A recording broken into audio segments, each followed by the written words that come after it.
Welcome to Missions Life, where we share resources and encouragement for current missionaries, future missionaries, and those praying for missionaries. Missions can be hard, and we want to help you face the challenges of life, leadership, and ministry. We want your life to bear fruit for the gospel wherever you are. I'm Kyle Ferran, here with my co-host and wife, Heather. Today on the podcast, I want to share on the topic of how to build strength, resilience, and grit for life, leadership, and ministry. And I don't know where God has you right now or where he may take you as you follow him. But if you're going to follow him, you're probably not sitting there thinking, hey, this is going to be easy, right? No, it's not. It's going to involve difficulties. It's going to involve trials. And following God is really not the easy path, but it leads to a great destination. You're going to face challenges. You're going to face difficulties. But if you expect them and you prepare for them, they are a lot easier to handle. And this today is really the podcast episode I wish I had before I went into missions. And missions and leadership, you're going to face problems, lots of them. So what mindsets and perspectives will build your strength, resilience, and grit to help you endure those challenges? This is some of the content I've shared with our missionaries, and it's going to be the foundation of my next book. So why is strength, resilience, and grit important? Well, it's essential to be able to keep you in ministry. In our role, one of our joys is building into the missionaries and seeing them thrive in ministry. And one of the things that we've watched far too many times is that people go into ministry and they aren't ready for the challenges, though. They aren't prepared for things to be hard. They get discouraged, they give up, and they quit. And there's always a front reason, but the back reason, the real reason, is that they didn't think it'd be so hard. It's kind of like the demotivational poster on despair.com that says, challenges. I expected times like this, but never thought they'd be so bad, so long, and so frequent.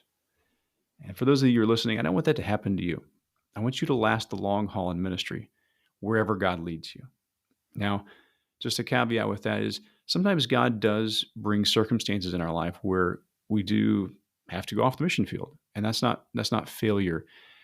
But there are preventable reasons, and there are things that are outside of our control that do bring us back. And so there's just a distinction there between those two things. We're really talking about those preventable reasons and how we handle those challenges and get discouraged by them.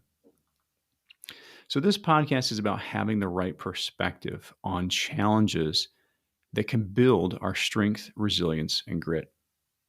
So those three things, strength, resilience, and grit. Strength is about the ability to endure and handle tough situations with resolve.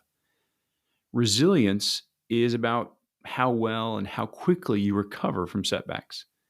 And grit is about long-term perseverance and sustained effort towards goals despite challenges and slow progress. And these traits work together to help you endure the challenges of life, leadership, and ministry to become the person that God made you to be. Strength, resilience, and grit are absolutely critical for your success and longevity in church planting, leadership, and missions. And here's why. When you start in leadership and ministry, your challenges, unfortunately, they're probably going to double overnight. Challenges are a regular part of leadership and ministry. And I don't say this to discourage you, but rather just to prepare you so you're ready for it. And challenges are what most often will rob you of joy. If we have the wrong perspective on challenges, it will absolutely drain our joy and our strength. But the opposite is also true. If we have the right perspective on challenges, it transforms our challenges into possibilities. So do you want strength and joy in the midst of challenges? Do you want to build resilience to face challenges? Do you want to grow your courage and overcome fear? I know for myself, I do. And in the past couple of years, these perspectives that I'm going to share with you today, they have been like water for my soul. They have absolutely changed my life, and I truly believe that they can change yours also. I've been praying for those of you who are listening that these perspectives will help to build your resilience and prepare you for life and ministry. You see, we all face challenges, but everyone responds to them differently. You've probably noticed this. Some people just give up and quit. Other people will moan and complain. You know who those people are in your life. Some people seek attention and sympathy. Some people will panic and worry. And yet other people quietly endure the problem with calm courage. Why? What makes the difference? What's different about people with strength and resilience to face the challenges? Where do they find that reservoir of strength and resilience? And the bigger question for us is, if they can find it, can we? And I believe we can. I believe that you can. And when you do, it will absolutely change your life. Church planning, leadership, and missions, they're hard. They're not going to get any easier. And sure, some things will get easier as we grow. But if we lead and work with people, you're going to be dealing with challenges and problems. And so in life, we always need to deal with challenges. So the real question is, what's our goal? If no problems or maintain status quo is your goal, leadership and ministry are the wrong role for you. Your perspective sets you up for failure. But if you feel called to lead change and live for Christ, then the key is not getting rid of challenges. It's to become more resilient, strong, courageous, and calm in the midst of those challenges. So if we're going to last the long haul in ministry and leadership, the right perspectives on challenges are absolutely essential. So what are we going to be talking about today? We're going to look at three key areas. The first is that God is at work around you. Second, God is at work in you. And third, God is at work through you. And under each of these areas, we're going to look at two different perspectives. So a total of 6 perspectives. But the three key ones are God is at work around you, in you, and through you. And the foundation of all these perspectives is the belief, 1, in the sovereignty of God, and 2, the goodness of God. And everything grows out of these beliefs. Nothing gets to us that doesn't pass through the hands of God. God is sovereign. And second, nothing passes through his hands that's not for his glory and our eternal good. God is good. The perspectives on challenges that can build resilience. The first is God is at work around you to glorify himself. Challenges are a part of God's plan to glorify himself. 2 Corinthians 12:9 and 10, Paul writes, "But he said to me, my grace is sufficient for you, and my power is made perfect in weakness. Therefore I will boast all the more gladly of my weakness, so that the power of Christ may rest upon me. For the sake of Christ, then, I am content with weaknesses, insults, hardships, persecutions, and calamities. For when I'm weak, then I am strong." Also in Judges 7:2, the Lord said to Gideon, "The people with you are too many for me to give the Midianites into their hand, lest Israel boast over me, saying, my own hand has saved me." So in both of these passages, we see that challenges bring us to the end of our strength and the beginning of God's strength. Like Gideon had too many people, and that was going to get in the way of God's power being seen. Sometimes God allows challenges to get too big for us, to get impossible, so that his power is clearly seen. And so what happens when we come to the end of our strength? Well, we fully rely on God. And when God's power is shown, he gets all the glory. And it's very, very clear to us and to others that all the power was from God. Now, as you hear that, do you hear an issue, though? We don't like being brought to the end of our strength and ability, do we? Gideon was afraid. You remember the Israelites at the Red Sea? They were a little panicky. They were afraid. When we see challenges coming, we're often just like the Israelites. We're afraid. But God doesn't want us to fear, because God is allowing those challenges to happen. And those challenges set the stage for God to show his power. So when challenges begin, we should think to ourselves, I don't know what God's doing, but I do know that he is doing something and he has a plan. Don't focus on the problems. Focus on God. Just an example of this. One time, a ministry that we helped oversee was trying to be shut down by the country's government. And this would have had a massive impact on our family. And we just didn't know what to do. We tried everything that we could do in our strength. But the verse that God brought great encouragement with was 2 Chronicles 20, verse 12. For we are powerless against this great horde that is coming against us. We do not know what to do, but our eyes are on you. We do not know what to do, but our eyes are on you. You see, our courage isn't based on knowing the plan or the outcome. It's based on knowing the one who controls the outcome. And I noticed something in my life that you may be able to relate to. I'm usually very confident if I think I know what the plan is because things feel predictable. But what happens when the plan starts to fall apart? Well, that's when fear starts. And here's what God taught me through this. If I start to fear when plans change, then my faith wasn't based on a person. It was based on my approval of the plan. It was like I approved the plan because I liked it. But when God changed it, I was fearful it wouldn't work.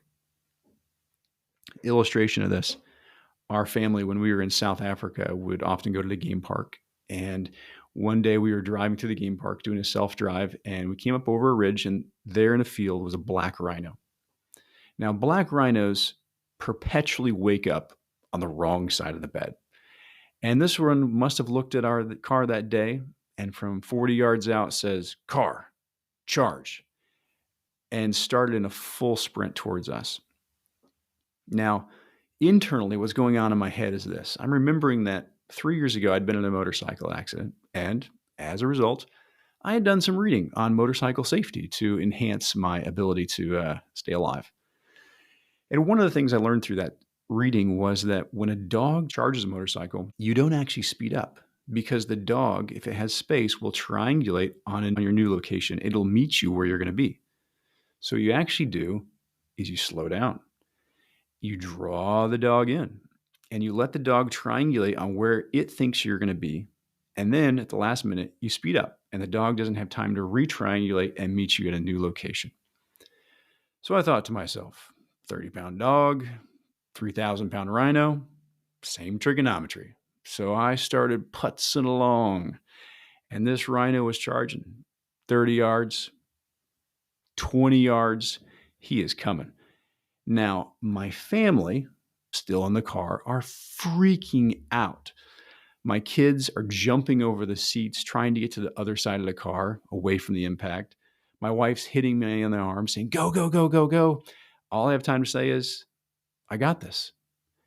I am putzing along 15 yards. Wife's still hitting me on the arm. 10 yards out, I punch it. Rhino misses us by about 5 yards, slides past the back of the car, rolls down a hill. It was so angry. And we got away. Now, I knew the plan there. So I was less nervous. There was still 3,000 pounds of muscle charging us. So there's a little bit of a raised heart rate. But my family, not so much. They didn't know the plan. They were freaking out. So many times we want to know the plan, but God doesn't always explain it to us. He wants us to trust him, not approve his plan. God's got this.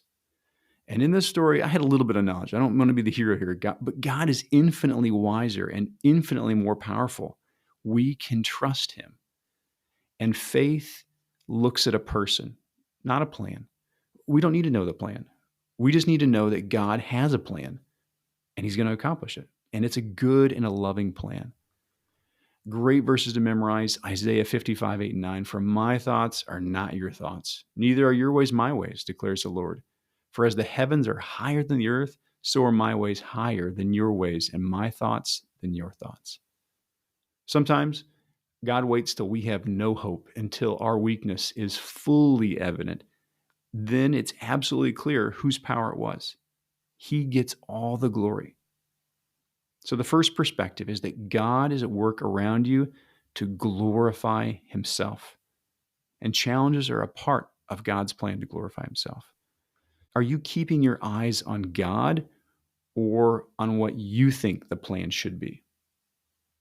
The second perspective, God is at work around you to accomplish his plan.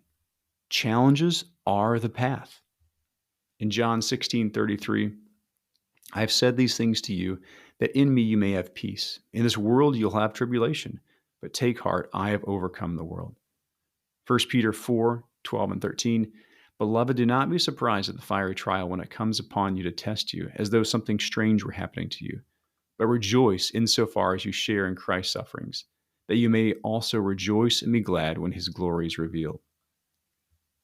Think about the servants that God used in the Bible: Joseph, David, Moses, Daniel, Noah, Isaiah, Paul.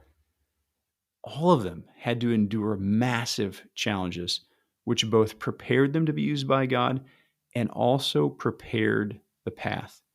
God uses challenges. Challenges set the stage for God to work, and challenges train them and provided opportunities for God to work.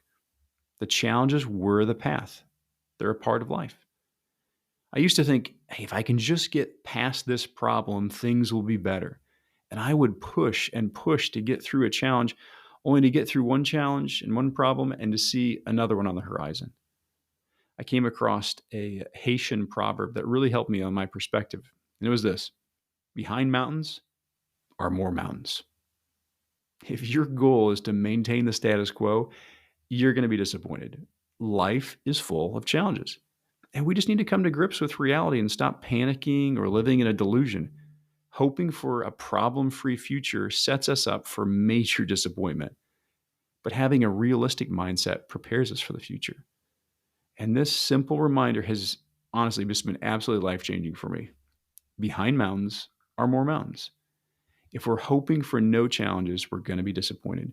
But if we're ready for more mountains, we're going to pace ourselves and we're going to be emotionally prepared for challenges. And just an application of this truth that's been helpful for me is remembering that challenges are the path and that God is the one that solves the challenges means that I don't need to fix every problem. A helpful phrase is this: work the process, not the problem. And this helps me to focus on the next steps that I need to take. Fixing the problem is not in my wheelhouse to be able to do. I need to work the steps to be able to do my responsibility. It's God's responsibility to solve the problem. And so a question to think about is part of our process worrying about the outcome? I'm going to save you the suspense on that. No, it's not. God's not up in heaven wringing his hands or getting an ulcer over the challenges. He's not worried about it. Is he hurrying about, frantically trying to accomplish his plan? No, he knows how it's going to work out. A great example of this, in the feeding of the 5,000, Jesus tested Philip. It said in John 6, 5-6, Jesus said to Philip, "Where are we to buy bread so these people may eat?" He said this to test him, for he himself knew what he would do. You see, challenges reveal our need for God. When we see how impossible a problem is to overcome, it tests our faith. Challenges are opportunities for us to trust God. That line in the verse says, so powerful, for he himself knew what he would do. You see, in every problem that we face, God already has a plan. When he lets us see and feel the problem. And when he does that, he's testing us and he's growing our faith. Will we respond in faith or fear? Peace or worry? You see, if we have a fear problem, we have a faith problem. Don't focus on the problem. Focus on the provider. The challenges are already solved in God's mind, but they test our faith. He already knows what he's going to do. He himself knew what he would do. And this is just as true today as it was in the feeding of the 5,000. Illustration of this in our own life. One time I was worried that we wouldn't be able to get our kids' visas renewed to Portugal because some of the laws had changed. But later that day when I was on the computer trying to renew online, it worked. God had already solved that problem. And sometimes we can create a problem in our mind that may not actually be a problem. Or in our mind, it's much larger than it is in reality. And here's what's so important to remember. Even though the problem may be a figment of our imagination, our brain and our body and our heart, they don't know the difference between it. They don't know the difference between a real problem and an imaginary one. And I never realized that for so many years. And this has just been absolutely life-changing because when you're worried about something that hasn't happened yet, It's not even a real thing. Like it's literally the only place it exists in the world is in your brain. And you conjure up an idea of what you think it might be like in your mind. But what happens is your body freaks out, even though this event has never happened. You can have a panic attack, you can have an ulcer, whatever. It freaks out. You can have actual physical manifestations and problems in your body, even though the event only exists in your mind. Your body responds as if the threat was real. So in our minds and emotions, we may be carrying about countless challenges that will never exist in reality. Most of the things that we worry about never come to pass, except in our mind and our body, which actually lives the stress as if that event were real. Mark Twain had a great quote: "I've suffered a great many catastrophes in my life. Most of them never happened." Sometimes challenges, they are just in our mind. And the emotional roller coaster that we put ourselves through really accomplishes nothing important. Worry, complaining, fear, these do absolutely nothing to help resolve a problem or challenge. They are, however, very effective at two different things. First, they make you discontent and miserable. And second, they make God look little. Because when we whine and complain and worry when things don't go our way, it makes him look very small. What do you need to tell yourself when a negative or fearful thought enters your head? Be ready with clear statement of truth to calm you down and redirect your thoughts. An example of this: God's got this. Or the verses, I can do all things through Christ who strengthens me. I'll never leave you or forsake you. Preload that background message or a verse that you want to say to yourself to speak truth to yourself. And as you change your perspective, it changes your life. God is at work around you to accomplish his plan. Challenges are the path. They're already solved in God's mind, but they are going to test your faith. Do you see challenges as a part of God's path, or are you surprised by them? Do you remember that God already has your problem solved? Think about that. So the second main area we're going to look at is God is at work in you. You see, God uses challenges to grow us. When you think about an oak tree can't avoid the storms, but it can grow deep roots and a strong trunk to withstand them. Same storm, different results. And we can do the same thing to face the storms of life, leadership, and ministry. We can grow deep roots and a strong trunk. So the third perspective is that God is at work in you to strengthen you. Challenges make us stronger. James 1:2-4, count it all joy, my brothers, when you meet trials of various kinds, for you know that the testing of your faith produces steadfastness. And let steadfastness have its full effect, that you may be perfect and complete, lacking in nothing. We shouldn't fear challenges. We should actually fear comfort, because comfort keeps us weak. Challenges make us stronger. There's an African proverb that says, smooth seas don't make skillful sailors. We need challenges to grow us. And challenges come in the form of problems, trials, crises, annoyances, change plans, failed plans. They can hurt us and they can test our limits, but they are for our good. As I look back at my life over the last 10 or 20 years, I wouldn't be the person I am today if I hadn't faced the challenges that I did. And I can see how those challenges, they've made me who I am. Without the challenges, I wouldn't have grown stronger. I often say of trials and challenges, never chosen, but never traded. I wouldn't choose the challenges, but after I've gone through them, I'd never trade them because of what God did in me. I've been exercising regularly for well over 30 years. And physical exercise, when you think about that, it isn't always fun, is it? To get stronger, you have to push yourself. You have to stress your body to the point where it says, whoa, that was hard. That was too hard. I need to build stronger muscles so the next time I can handle that load. Exercise is uncomfortable because it pushes your body to the limit, but it makes us stronger. And challenges, they're like God's gym. They prepare us for his plan. If we want an easier life, easier ministry, we don't need fewer challenges. We need to get stronger. And just like lifting weights or exercising makes it easier the next time, facing challenges makes it easier the next time. We often say that we want to be used by God, but God's path involves challenges. And so to be used, we need to be willing to endure the things that strengthen us and grow us. Challenges are the path to greater usefulness. Our challenges today, they prepare us for challenges tomorrow. Challenges make us stronger.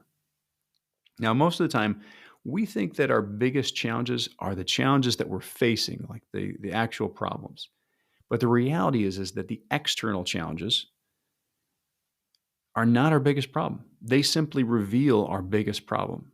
And our biggest problem is inside of us. In Joshua 1:9, God told Joshua, "Have I not commanded you, be strong and courageous?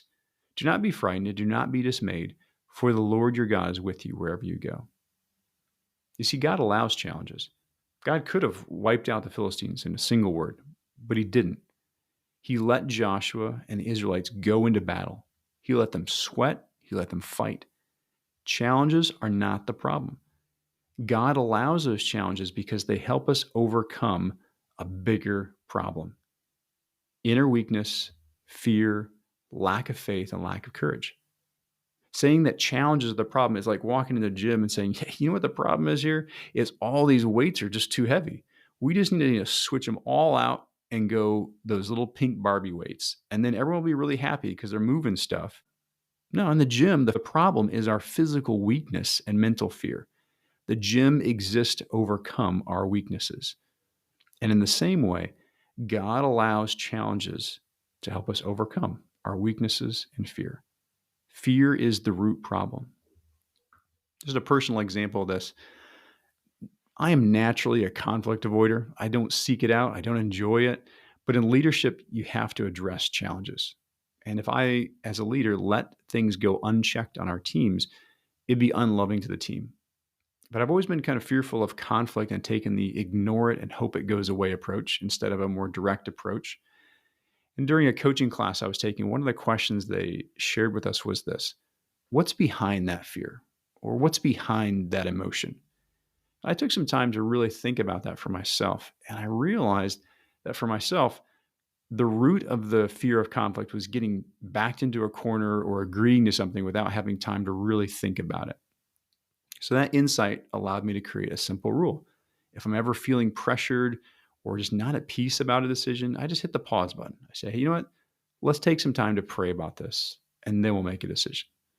Now, to you, that may seem like a really small thing, but I want you to notice something here: the difference between dealing with the problem and dealing with the fear. And this may help you in dealing with something that you fear. Now, you may not have the same fear, but you may have a different concern, or a different problem, a different fear. So the transferable principle you can learn from is this: when you deal with a problem, you only deal with that specific problem. But when you deal with the root of fear and figure out what belief or value is behind that fear, you deal with a whole category of challenges. And this can be absolutely life-changing. When you can identify and overcome a fear, many challenges either vanish or are greatly reduced in size.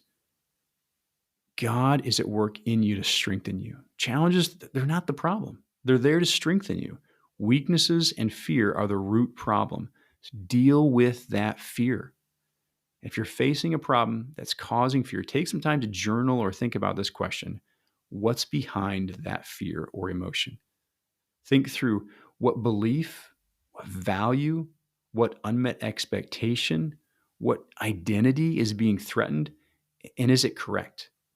Our fear may be based on a false belief, value, identity, expectation, or perspective. Dealing with the root of fear will change your life. The fourth perspective: God is at work in you to clarify your purpose. Challenges reveal our real goal and purpose. So, do we long to be comfortable or for the comfort of God? Philippians 4:11, I've learned in whatever situation I am to be content. And in Philippians 3:8, I count everything as loss because of the surpassing worth of knowing Christ Jesus my Lord, For his sake, I have suffered the loss of all things and count them as rubbish in order that I may gain Christ. Too often, our heart longs for comfortable circumstances and the absence of challenges rather than rejoicing in God with us in the midst of challenges. Challenges reveal our real goal and our purpose. A little story about this. When we lived in South Africa, we'd go camping every summer up in the Drakensberg Mountains after a family holiday. And every year it rained for a few days. Now, when you're camping, though, what's your goal? Your goal is to stay dry. So your definition of success could be summed up in this: stay dry, stay warm. And what's the enemy? Rain, wind, cold. One year, though, I wanted to hike up to the top of the Tugela waterfall, which is the second highest waterfall in the world. And the stipulations were anyone that wanted to go, we were not turning back unless there was a blizzard. Anything short of that, we kept hiking. And the other rule, no complaining.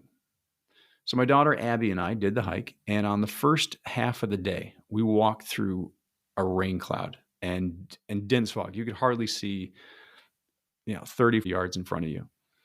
And we climbed up wet chain ladders, made it to the top. But you know what the difference was? The rain didn't bother me like it did at the campsite. Why? Because we had a different goal. Rain was no longer the problem.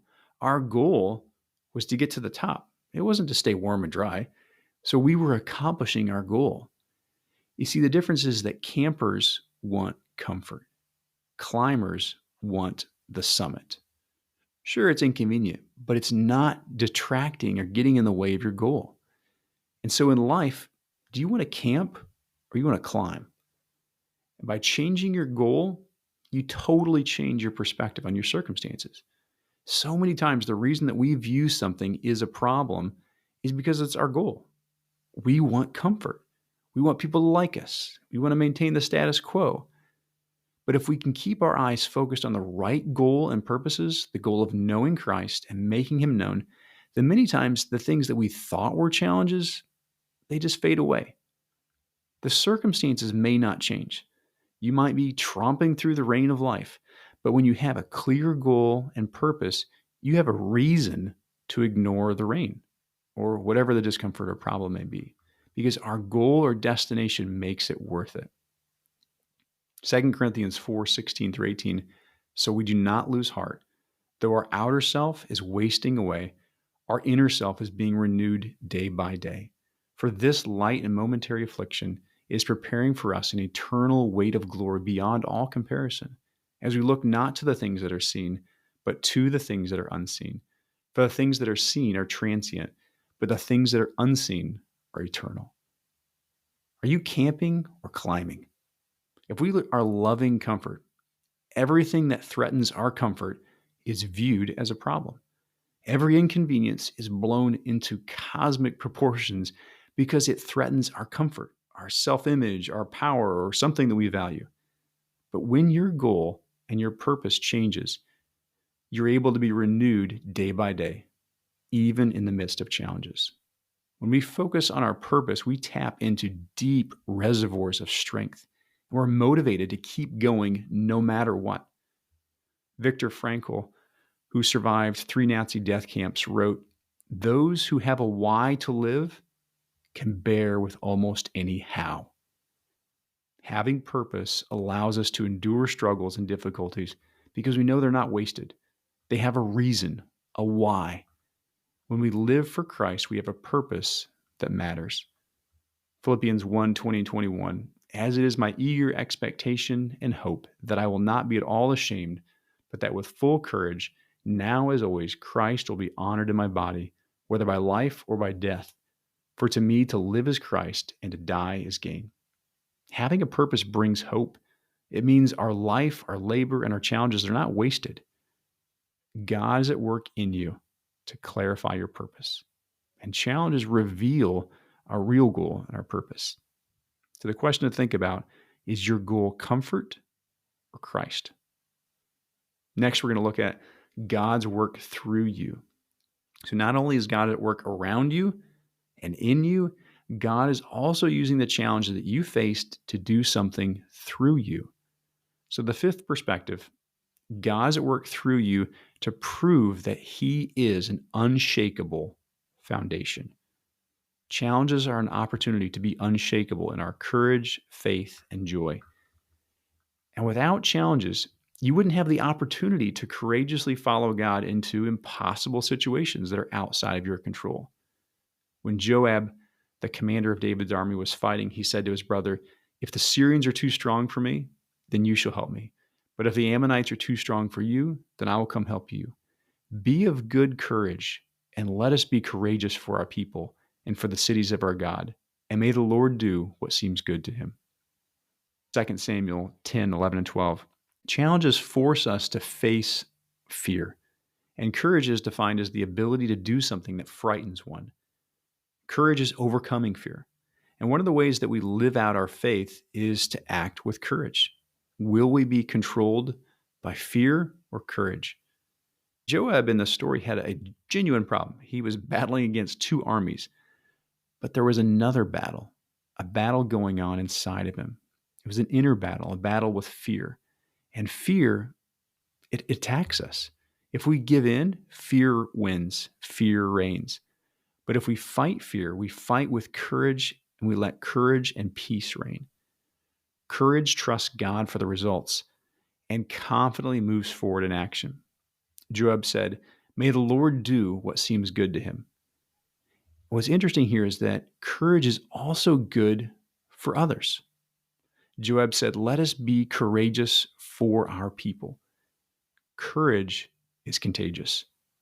And unfortunately, so is fear.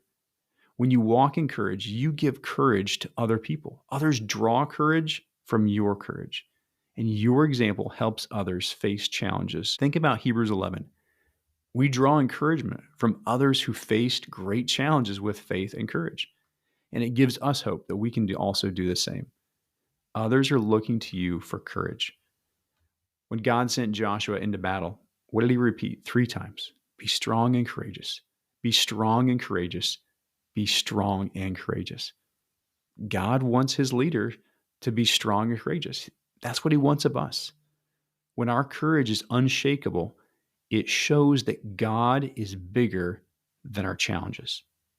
It proves that he is an unshakable foundation. In Psalm 112, 6 through 8, it says, "For the righteous will never be moved. He will be remembered forever. He is not afraid of bad news. His heart is firm, trusting in the Lord. His heart is steady. He will not be afraid until he looks in triumph on his adversaries." You notice that description there? Not afraid of bad news, a steady heart, never moved. Do you want those to describe you? I know I do. We don't need to fear because he's in control. It says his heart is firm, trusting in the Lord. We don't need to fear because God's in control. Having a firm heart comes from trusting in the Lord. Courage is rooted in faith. And if we're easily shaken, it makes God look small. It makes him look weak. But having faith and courage makes God look great. Others can't see God, but they can measure his greatness by the measure of our faith. When challenges don't cause us to fear, but other people are panicking, it shows that our God is bigger than the challenges. Not only do your courage and faith make God look great, so does your joy. Philippians 4:4 says, "Rejoice in the Lord always." And again, I say rejoice. When our joy remains in the midst of problems, it shows that our joy isn't based on circumstances, but on the unchangeable God. In these times, our joy can only be explained as coming from God. Because if our circumstances change and our joy is constant, other people can see that it's not based on those circumstances. God is the source of our joy and our delight. And even though everything else is shaken, God never does. And therefore, our joy and our delight can be unshakable, even when all else is shaken. God is at work through you to prove that he is an unshakable foundation. And challenges are an opportunity to be unshakable in your courage, faith, and joy. Questions to think about. Will you live with unshakable courage and faith?